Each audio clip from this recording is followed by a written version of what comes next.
হানি trap বা ভালোবাসার ফাঁদ হলো একটি সুচতুর প্রতারণার কৌশল, যেখানে কারো ব্যক্তিগত দুর্বলতা, বিশেষ করে বিপরীত লিঙ্গের প্রতি আকর্ষণ বা ঘনিষ্ঠ সম্পর্কের চাহিদাকে কাজে লাগিয়ে টার্গেটকে ফাঁদে ফেলা হয়।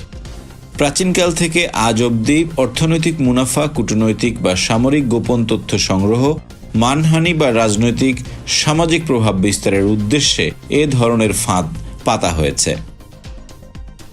মূলত দুইভাবে এই ফাঁদে ফেলা হয় টার্গেটকে: অনলাইন ফাঁদ এবং অফলাইন ফাঁদ।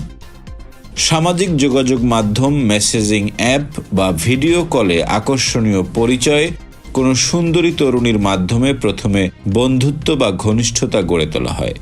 পরবর্তীতে আপত্তিকর ছবি বা ভিডিও রেকর্ড করে ব্ল্যাকমেইলের মাধ্যমে অর্থ বা সুবিধা দাবি করা হয়। কথাবার্তা বা ভার্চুয়াল সম্পর্কের ভিত্তিতে টার্গেটকে নির্জন কোনো স্থানে ডেকে এনে জিম্মি করা হয়। তারপর মুক্তিপণের জন্য বিশাল অঙ্কের টাকা বা গোপন তথ্য দেওয়ার চাপ তৈরি করা হয়। হানি ট্র্যাপের টার্গেট কারা? সাধারণত ধনী, প্রতিষ্ঠিত ব্যক্তি, কূটনৈতিক বা সামরিক কর্মকর্তা, উচ্চপদস্থ সরকারি কর্মকর্তা কিংবা রাজনৈতিক নেতারা এই ফাঁদের শিকার হন। তাদের সামাজিক মর্যাদা, সুনাম এবং গোপন তথ্যের বিনিময়ে অপরাধীরা দীর্ঘমেয়াদী নিয়ন্ত্রণও প্রতিষ্ঠা করতে পারে। তবে হানি ট্র্যাপ সবচেয়ে বেশি ব্যবহার করা হয় গুপ্তচর বৃত্তিতে। বলাই হয়ে থাকে যে গুপ্তচর বৃত্তির জগতে যৌনতা হলো এক অস্ত্র। চলুন দেখে নেই ভালোবাসার ফাঁদে ফেলা এরকম কয়েকজন হানি ট্র্যাপার। চীনের রাজনৈতিক গোয়েন্দা অপারেশনের অংশ হিসেবে পরিচিত ফাং ফাং 2011 থেকে 2015 সাল পর্যন্ত যুক্তরাষ্ট্রে অবস্থান করেন।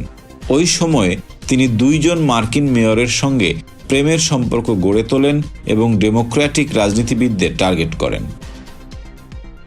যুক্তরাষ্ট্রের কর্মকর্তারা মনে করেন চীনা সরকারের একটি রাজনৈতিক গোয়েন্দা কর্মসূচি ছিল ফাং ফাং। সরকারি কর্মকর্তাদের লাইফস্টাইল, দৈনিক কর্মকাণ্ড এবং সামাজিক নেটওয়ার্ক পর্যবেক্ষণের মাধ্যমে মূল্যবান তথ্য সংগ্রহ করতেন ফাং ফাং। রাশিয়ার রাজনীতিবিদ, রাজনৈতিক কর্মী, সাংবাদিক এবং উদ্যোক্তা মারিয়া ভ্যালেরিভনা পুতিনা 2018 সালে যুক্তরাষ্ট্রের ফেডারেল আদালতে অনিবন্ধিত বিদেশি এজেন্ট হিসেবে কাজের অভিযোগে তাকে দণ্ডিত করা হয়। রুশ সরকারের স্বার্থ রক্ষার জন্য গোপনে মার্কিন রাজনৈতিক পরিস্থিতি পর্যবেক্ষণ ও প্রভাবিত করার অভিযোগ আনা হয়েছিল মারিয়ার বিরুদ্ধে।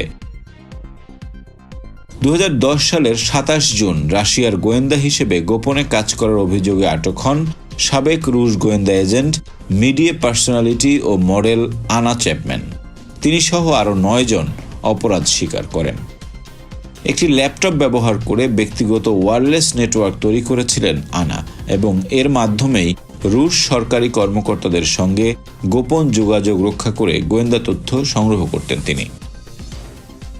এমি এলিজাবেথ থর্প ওরফে বেট্টি প্যাক ওরফে বেটি থর্প ওরফে এলিজাবেথ প্যাক ওরফে এমি ব্রুস ছিলেন দ্বিতীয় বিশ্বযুদ্ধকালে অ্যাংলো আমেরিকান গুপ্তচর। কাজ করতেন সিনথিয়া ছদ্মনামে। দ্বিতীয় বিশ্বযুদ্ধের সময় উত্তর আমেরিকায় মিত্রশক্তির গোয়েন্দা তথ্য সংগ্রহ ও অপারেশনের কেন্দ্র ব্রিটিশ সিকিউরিটি কোঅর্ডিনেশনে কাজ করতেন তিনি। মার্গারিটা গ্রিটুইডা বা মাতাহারি ডাচ বংশোদ্ভূত এক প্রতিভাময়ী নর্তকী। প্রথম মহাযুদ্ধ চলাকালীন গুপ্তচর বৃত্তির অভিযোগে ফরাসি ফায়ারিং স্কোয়াডে মৃত্যুদণ্ড কার্যকর করা হয়েছিল তার। তবে অনেকেই বলেন আজ পর্যন্ত মাতাহারির বিরুদ্ধে গুপ্তচর বৃত্তির কোনো প্রমাণ পাওয়া যায়নি।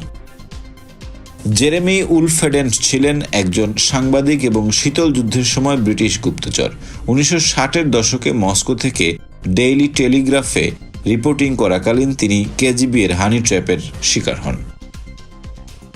মরদেখাই ভানুনু ছিলেন ইসরায়েলের পারমাণবিক কর্মসূচি সম্পর্কে তথ্য ফাঁস করার জন্য আন্তর্জাতিক খ্যাতি পাওয়া হুইসেল ব্লোয়ার। 1986 সালে ভানুনু ব্রিটিশ সংবাদ মাধ্যমকে জানান ইসরায়েলের গোপন পারমাণবিক বোমা প্রকল্পের কথা।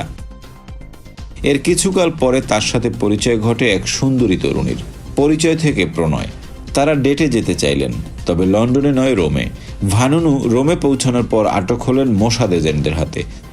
জোরপূর্বক শরীরে নেশা জাতীয় দ্রব্য প্রয়োগ করে জাহাজে করে সোজা তাকে নিয়ে আসা হলো তেল আবিবে। হানি ট্র্যাপ আকর্ষণ ও বিশ্বাসের আবডালে এক সূক্ষ্ম প্রতারণা। যা রাজনৈতিক চক্রান্ত থেকে ব্যক্তিগত ব্ল্যাকমেইল পর্যন্ত সমস্ত সীমানা পেরিয়ে সক্রিয় রয়েছে আজও। কেউ কেউ বলেন বাংলাদেশেও আজকাল হানি ট্র্যাপের শিকার হচ্ছেন অনেকে, কিন্তু বিষয়টি এখনও অতটা পরিষ্কার নয়। আপনার কি মনে হয়? জানাতে পারেন কমেন্ট বক্সে।